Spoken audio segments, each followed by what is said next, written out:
પહેલાં તો આપણે એ કહી દઈએ કે રાજુ કરપડા ભારતીય જનતા પાર્ટીમાં જશે એવું આપણે અવારનવાર અનેક સ્ટોરીઓમાં કહ્યું હતું.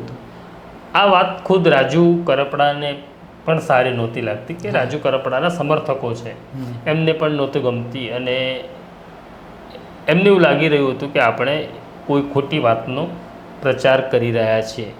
રાજુ કરપડા ભાજપમાં ગયા તો કે અપરાધ નથી કર્યો. હા, ઓબ્વિયસલી એમણે કોઈ અપરાધ નથી કર્યો. એમને જ્યાં ફાવે ત્યાં, એટલે એવું જ નથી કે એમને આમ આદમી પાર્ટીમાં જવું જોઈતું હતું કે કોંગ્રેસમાં જવું જોઈતું હતું, ભાજપમાં તો જવાય જ નહીં. એવું કોઈ લાગણી, એવું કોઈ માગણી આપણી નથી. એટલે કેટલાક લોકોના મનમાં એવી ગેરસમજ હોય છે કે પત્રકાર આવી રીતના જ જુએ છે, પત્રકાર કાયમ સત્તા પક્ષની સામે જ હોય છે. તો એવું નથી, આ એમનો વ્યક્તિગત નિર્ણય છે. પણ જે રીતના આખી સ્થિતિનું નિર્માણ થયું અને આપણે જે કહી રહ્યા હતા એ દિશામાં વાત ગઈ. ઘણી વખત એવું પણ થાય છે આપણે કહીએ છીએ કરતા ઉલટી દિશામાં પણ વાત જતી હોય છે. એટલે એવો દાવો નથી કે આપણી સ્ટોરી સાચી પડી. તો રાજુ કરપડા ભારતીય જનતા પાર્ટીમાં આખરે ગયા